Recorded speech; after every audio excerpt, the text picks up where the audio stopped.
खमा कणिसा, कैसे हैं आप सब? आई होप आप सब ठीक होंगे। मैं भी यहाँ ठीक हूँ। आज के ब्लॉग में मैं आपको लेके जाऊँगी बिलड़ा आई माता के। तो यहाँ भाई साहब के साथ हम लोग जा रहे हैं बिलड़ा आई माता के। भाई साहब कब के ही बोल रहे थे कि हम चलेंगे बिलड़ा आई माता के, पर प्लान नहीं बन रहा था, दिन बैठ नहीं रहे थे। तो एक दिन हम सब ने डिसाइड किया और हम लोग 20 के दिन रवाना हो गए बिलड़ा आई माता के। यहाँ मैं अपने आप को कैमरे में देख रही थी क्योंकि हम एक दिन पहले बहुत लेट तक सोए थे, मैं और मेरी भतीजियाँ। लेट हम इसलिए सोए थे क्योंकि एक दिन पहले हमारे पास कोई केक का ऑर्डर आया था, जो केक ऑलरेडी कहीं दूर से लेके आए थे और वो गिर चुका था। तो उससे वो डैमेज हो गया था, तो उसको वापस हमें रीमेक करना था। तो हम लेट नाइट तक बैठ के क्रीम कर रहे थे और उस केक को रेडी किया, क्योंकि वो केक हमें दूसरे दिन वापस देना था और जल्दी देना था और हम लोगों को भी जल्दी बिलाड़ा के लिए निकलना था। तो रात को बैठ के हमने लेट नाइट 12-1 बज गए थे, तब तक हमने वो केक रेडी किया। उसके बाद सुबह हम 4 बजे जल्दी उठ गए थे और सब नहा धो के तैयार होना था और 9-10 बजे के करीबन हम सबको निकलना था। तो नहा धो के तैयार हो गए और हम लोग अपनी ही गाड़ी में बिलाड़े के लिए रवाना हो गए थे। तो भाई साहब यहाँ पर ड्राइव कर रहे और हम लोगों को जोधपुर होके फिर बिलाड़ा जाना था। तो जैसे ही हम जोधपुर पहुंचे, सबसे पहले अपने घर गए। वहाँ हमने थोड़ी देर रेस्ट किया, चाय पी और फिर हम लोग रवाना हो गए। ये है जोधपुर के REC कवाटर्स।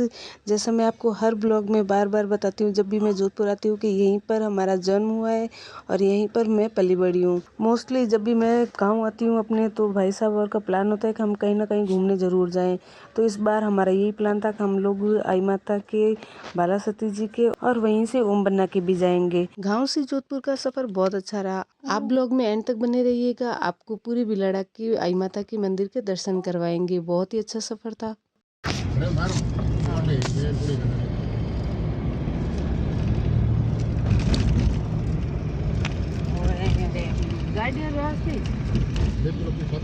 जैसे ही हम जोधपुर से थोड़ा बाहर बनाड़ की तरफ निकले, तो हमारे पीछे पीछे गाड़ी आ रही थी जिसमें बैठे थे गुरु सेनाचार्य। तो आज का मौसम भी बहुत अच्छा है, तो आज हम आपको इसी मौसम के साथ बिलाड़ा के आई माता के मंदिर के दर्शन करवाएंगे। तो आप वीडियो के अंत तक बने रहिएगा, आपको बहुत ही अच्छी और रोचक चीजें वहाँ पर देखने को मिलेगी।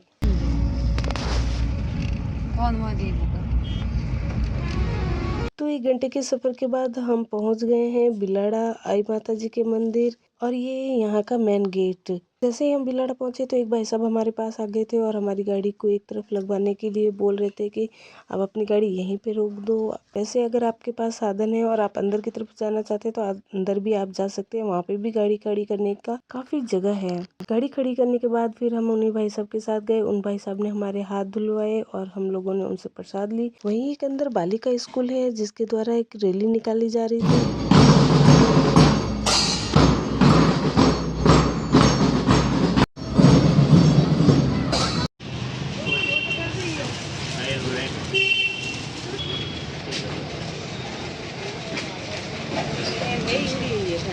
तो हमने अपनी वहाँ गाड़ी खड़ी कर दी और उन्हीं भाई साहब से हमने प्रसाद भी ले ली और बालिकाओं की रैली निकलने के बाद हम अंदर की ओर बढ़ने लगे। ये बिलाड़ा आई माता जी के अंदर जाने का रास्ता और ये है गेट। गेट के दोनों तरफ आप देख सकते हैं कि 2 इमारतें खड़ी है। यहाँ पर अभी भी रावड़ा रहते हैं, जैसे कि गोविंदास जी जो यहाँ के महाराजा थे, उनकी पीढ़ी अभी भी यहाँ निवास करती है। इस मंदिर की खास बात ये है कि यहाँ पर जो लोहे की दीपक जलती है, उस दीपक से काजल न निकलकर केसर टपकती है। बाकी ये सब हम देखने के लिए अंदर जाएंगे, तभी हमें पता चलेगा कि ये बात सच है या नहीं। इससे पहले मैं कभी बिलाड़ा नहीं आई थी, पहली बार ही मैं यहाँ पर आई हूँ। जैसे ही हम गेट से प्रवेश करते हैं, वहाँ पर हर एक चीज, हर एक इमारत में रोचकता भरी है। पहली पॉल से लेके दूसरी पॉल तक जहाँ तक आए तो चारों तरफ ही घन हमें अलग अलग चीजें देखने को मिली। जैसे ही हम प्रवेश करते हैं तो दाएं हाथ में हम देखते हैं बड़े बड़े बेलों की मूर्तियां बनी है, जिससे कि भीड़ दूर होने के कारण वहाँ से पानी लाया करते थे। और हम सामने देखेंगे कि यहाँ पर एक स्कूल है और वहाँ पर भी छोटी छोटी मूर्तियाँ बनी है, खूब सारी झांकियाँ हैं। और वह अंदर गेट से प्रवेश करते ही बाएं हाथ में है आई माता जी का मंदिर, और यहाँ पर एक पत्थर का बेलनुमा एक आकृति भी बनी है। इस बेल के अंदर एक थैला लटका हुआ है जिसमें आई माता जी की कथा का सारण है। ये सब पत्थर की बनी हुई है। उसके बाद हमने अंदर मंदिर में प्रवेश किया है। ये है माता जी का मंदिर।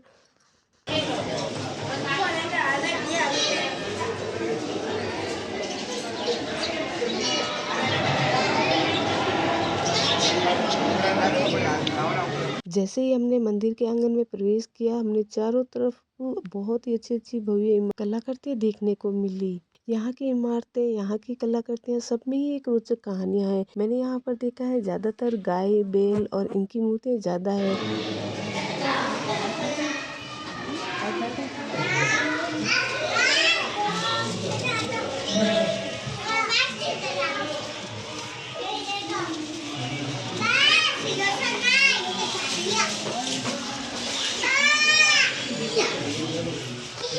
माता जी के दर्शन करने के बाद हम लोग बाहर निकले और मंदिर में मेरे साथ एक अच्छी सी घटना हो गई, जिस कारण सब लोग मेरे ऊपर खूब हंसे। यहाँ तक कि महाराज भी मेरे ऊपर हंसने लग गए। इसलिए इस घटना को मैं बाद में बताती हूँ, आप दर्शन कर लीजिए। ये है आई माता जी की मूर्ति और वहीं पर दीपक की जोत भी जल रही है।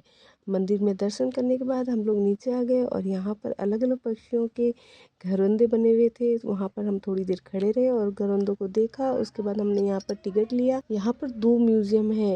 एक म्यूजियम में काफी पुराने बर्तन, वहाँ पर औजार और वहाँ के आई माता जी की कथा लिखी हुई थी।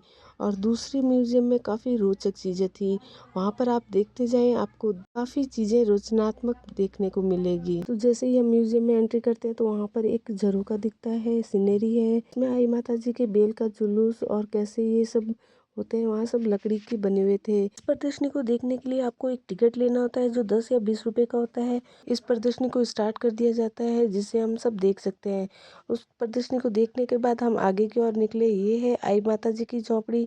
कहा जाता है कि आई माता जी इसी झोपड़ी के अंदर बैठकर खाना खाया करते थे। झोपड़ी के दर्शन करने के बाद हम आगे की ओर निकले और यहाँ पर भी एक और प्रदर्शनी लगी हुई थी। यहाँ पर भी प्रदर्शनी को स्टार्ट करने के लिए आपको टिकट लेना होता है। वो प्रदर्शनी देखने के बाद हम आगे गए। पर एक पतली और संकरी गैलरी बनी हुई है, उस गैलरी से होते हुए हम आगे गए।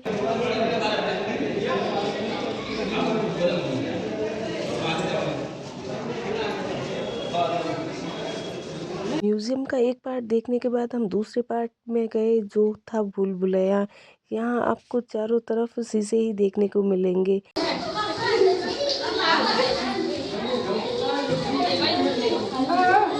इस भूल भुलैया वाले पार्ट ने हमें खूब हंसाया।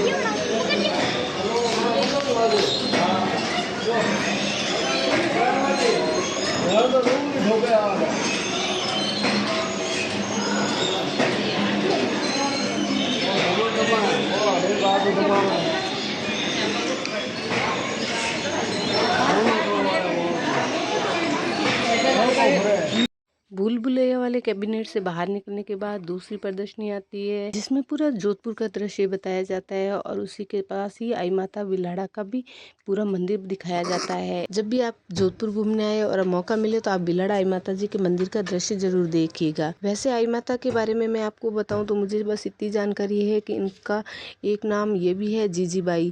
इनको जीजीबाई के नाम से भी जाना जाता है और साथ ही ये सिरवी जाति की कुलदेवी है और इनके दीपक से केसर टपकती है।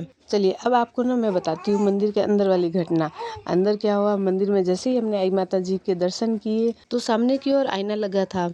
मैंने उस आईने की तरफ बिल्कुल भी ध्यान नहीं दिया और ना ही सामने आई माता जी की मूर्ति पर भी, वहाँ पर भी मैंने बिल्कुल भी ध्यान नहीं दिया। मेरे पास ही भाई साहब खड़े थे। मैंने भाई साहब को बोला कि बाबा देखो हम सब तो यहाँ खड़े हैं पर देखो अपनी भतीजी वहाँ अकेली ही खड़ी है, उधर माता जी के दर्शन वो अकेली ही कर रही है और हम लोग इधर खड़े हैं। तभी बाबा ने बोला कि देख तेरे सामने कौन खड़ी है। मैंने उस तरफ देखा तो मूर्ति भी वहीं थी और भतीजी भी वहीं खड़ी थी। तभी पुजारी जी ने बोल दिया कि पुजारी जी बोलने लगे कि भाई साहब उधर नहीं, सामने इधर आईना लगा है। तब मेरे साथ खूब मजाक हुआ, मुझे वहाँ पर डबल डबल सब दिखने लग गए। इसी बात पर पुजारी जी और हम सब खूब हंसे और माता जी के अच्छे से दर्शन करने के बाद हम लोग निकल गए। और म्यूजियम में आगे की देखिए कि आप में यहाँ पर खूब जंगल सफारी देखने को मिलेगी। आप भी एक बार यहाँ पर जरूर जाइएगा, आप रोचक और हसीनुमा माहौल यहाँ पर जरूर मिलेगा।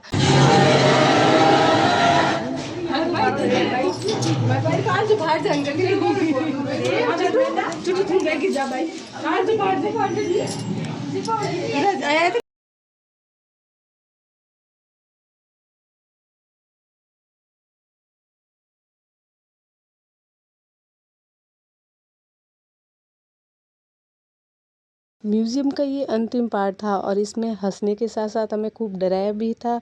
और इसी हंसी और मजाक के साथ हमने बिलड़ा आई माता जी की दर्शन की यात्रा हमने यहाँ पर पूरी की। उसके बाद हम घर की ओर रवाना हो गए। इसी दिन हम और भी मंदिर गए और वहाँ पर भी दर्शन किए। उसकी यात्रा मैं अगले पार्ट में दिखाऊंगी। आई माता की दर्शन की यात्रा के साथ साथ आज का ब्लॉग मैं यहीं एंड करती हूँ। मिलते एक नए ब्लॉग के साथ। खमा गणिसा।